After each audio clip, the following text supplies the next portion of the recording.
Baik, perkenalkan nama saya Yosefane Boas dengan NPM 33200006. Tujuan saya membuat video ini untuk memenuhi tugas mata kuliah metodologi penelitian. Baik, di sini saya akan menjelaskan tentang konsep dasar penelitian. Di mana di sini saya akan menjelaskan beberapa konsep dasar penelitian, yaitu yang pertama, kebenaran dan pendekatannya, yang kedua pengertian penelitian, yang ketiga sikap, cara, dan pola berpikir peneliti, yang keempat ragam dan jenis penelitian, yang berikut tujuan penelitian, yang berikut fungsi penelitian, yang berikut unsur dalam penelitian. Baik, di sini saya akan menjelaskan terlebih dahulu kebenaran dan pendekatannya. Nah, kebenaran dapat diketahui melalui penalaran, penyelidikan ilmiah, dan pengalaman sesuai dengan posisi setiap individu. Ada dua cara memperoleh kebenaran, yaitu yang pertama pendekatan non-ilmiah, yang kedua pendekatan ilmiah. Nah, pendekatan non-ilmiah ini disebut juga pendekatan tradisional. Nah, pendekatan yang digunakan untuk memperoleh kebenaran antara lain dengan mengikuti pendapat otoritas ilmiah seseorang, akal sehat, intuisi, kebetulan prasangka, coba-coba, pengalaman, dan berpikir kritis. Yang kedua, pendekatan ilmiah. Nah, pendekatan ilmiah disebut juga pendekatan modern. Pendekatan ilmiah didukung dengan langkah-langkah, yaitu yang pertama identifikasi masalah, yang kedua merumuskan masalah, yang ketiga merumuskan hipotesis, yang keempat pengumpulan data, yang kelima analisis data, yang keenam kesimpulan. Baik, di sini saya akan menjelaskan yang kedua itu pengertian penelitian. Nah, penelitian dalam bahasa Inggris disebut research, yang berasal dari kata yang berarti kembali, dan series yang berarti mencari. Jadi kedua kata tersebut dapat kita gabungkan menjadi mencari pengetahuan kembali.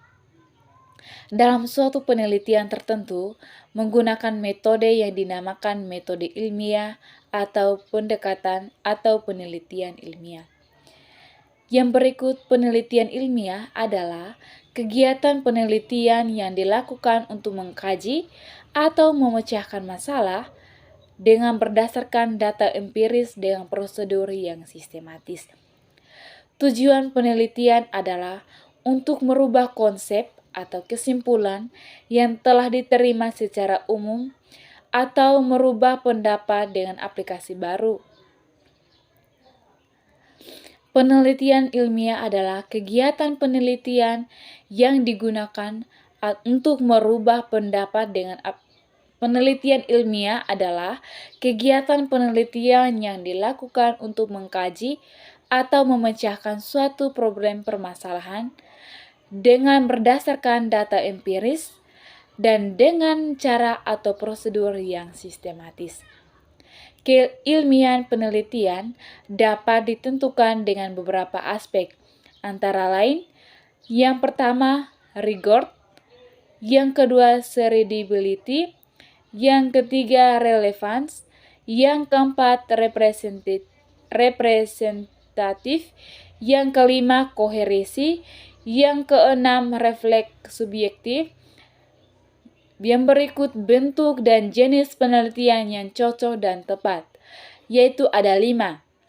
Yang pertama, kemampuan peneliti. Yang kedua, tujuan peneliti. Yang ketiga, masalah yang ingin dijawab dalam peneliti. Yang keempat, waktu dan tempat. Yang kelima, fasilitas-fasilitas yang tersedia yang akan dikumpulkan ketika penelitian. Yang berikut di sini saya akan menjelaskan sikap, cara, dan pola berpikir peneliti.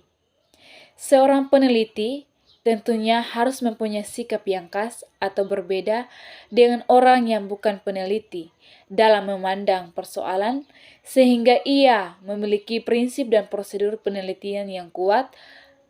Adapun sikap yang harus dimiliki peneliti, yaitu ada 3. Yang pertama objektif, yang kedua kompeten, dan yang ketiga faktual. Selain sikap, seorang peneliti harus mempunyai pola berpikir. Berpikir atau thinking adalah sebuah aktivitas atau proses kejiwaan dalam diri individu yang berusaha menghubungkan semua bentuk pengalaman dan pengertian yang ia miliki untuk mendapatkan kesimpulan yang benar dan sah. Cara berpikir seorang peneliti adalah 1. Skeptis. Skeptis yaitu cara berpikir seorang peneliti untuk selalu mempertanyakan sumber, fakta, dan bukti serta tidak mudah untuk mempercayai suatu kesimpulan. Yang kedua, analisis. Analisis yaitu cara berpikir seorang peneliti yang selalu menganalisis permasalahan, persoalan, dan pertanyaan. Yang ketiga itu kritis.